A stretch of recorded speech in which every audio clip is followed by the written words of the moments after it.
नमस्कार, आप देख रहे हैं news in today. Agency Lucknow पर खास समाचार बुलेटिन।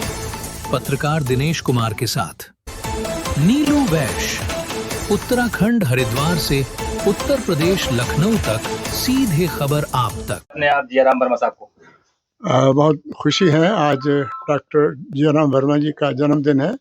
उनको बहुत बहुत हार्दिक बधाई। डॉक्टर जियाराम वर्मा जी यहाँ कल्पना नर्सिंग होम के डायरेक्टर हैं, उसको चला रहे हैं। किसी भी एक चिकित्सालय को, चाहे छोटा हो बड़ा हो, कुछ उसकी रिक्वायरमेंट्स होती हैं। सबसे पहली रिक्वायरमेंट होती है साफ़ सफाई, जिसका वो बहुत ध्यान रखते हैं अपने इस चिकित्सालय का। दूसरे होते हैं उनके कर्मचारी, वो चाहे नर्सिंग स्टाफ हो, चाहे वार्ड बॉय हो, चाहे स्वीपर हो। मैंने ये देखा है कि वो अपने कर्मचारियों के प्रति बहुत उदार रहते हैं।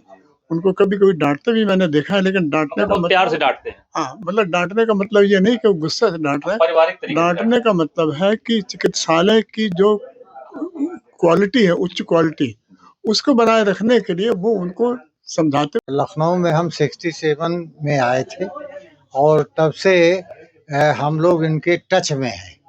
और इनका जो सारे जो गरीब हैं, दुखी हैं, लाचार हैं, ऐसे लोगों का इलाज ये करते आए हैं।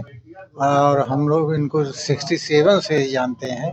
आज से 40 साल से ज़्यादा समय हो गया, 50 साल। कई ऐसे लोग हैं जो भगवान के तौर पे डॉक्टर जियाराम वर्मा साहब को मानते हैं। हमने पूछा आखिर क्यों भगवान, आप इन्हें क्यों? कहने हैं भाई इन्होंने इलाज तो किया, साथ में हमारा निःशुल्क इलाज किया है, जो किसी को बताया नहीं। हम भी किसी को नहीं बताते, केवल आपको बता रहे हैं। नहीं, ये तो सही बात है।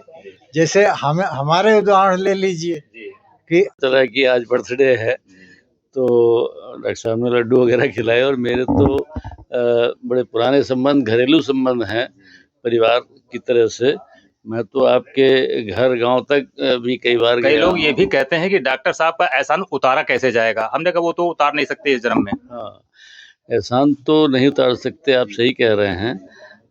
लेकिन जो डॉक्टर साहब का व्यवहार है, चाहे मरीजों के प्रति हो या मरीजों के जो अभिभावक हैं उनके प्रति हो, तो वो भी जो है सब डॉक्टर साहब की तारीफ ही करते हैं। और मैं समझता हूँ इस एरिया में, पूरे में, राजाजीपुरम में जितना डॉक्टर साहब के पास मरीज आते। आप जियाराम वर्मा साहब को बहुत खुशी है। आज डॉक्टर जियाराम वर्मा जी का जन्मदिन है। उनको बहुत बहुत हार्दिक बधाई। डॉक्टर जियाराम वर्मा जी यहाँ कल्पना नर्सिंग होम के डायरेक्टर हैं, उसको चला रहे हैं। किसी भी एक चिकित्सालय को, चाहे छोटा हो बड़ा हो, कुछ उसकी रिक्वायरमेंट्स होती हैं। सबसे पहली रिक्वायरमेंट होती है साफ़ सफाई, जिसका वो बहुत ध्यान रखते हैं अपने इस चिकित्सालय का। दूसरे होते हैं उनके कर्मचारी, वो चाहे नर्सिंग स्टाफ हो, चाहे वार्ड बॉय हो, चाहे स्वीपर हो। मैंने ये देखा है कि वो अपने कर्मचारियों के प्रति बहुत उदार रहते हैं। उनको कभी कभी डांटते भी मैंने देखा है, लेकिन डांटने का मतलब प्यार से डांटते हैं। हाँ, मतलब डांटने का मतलब ये नहीं कि वो गुस्से से डांट रहे हैं। पारिवारिक तरीके से डांटने का मतलब है कि चिकित्सालय की जो क्वालिटी है, उच्च क्वालिटी, उसको बनाए रखने के लिए वो उनको समझाते। नमस्कार, आप देख रहे थे न्यूज इन टुडे एजेंसी पर खास समाचार बुलेटिन उत्तर प्रदेश से। उत्तराखंड, हरिद्वार, प्रयागराज, गाजियाबाद से लखनऊ तक सबसे सटीक, सबसे पहले खबर आप तक।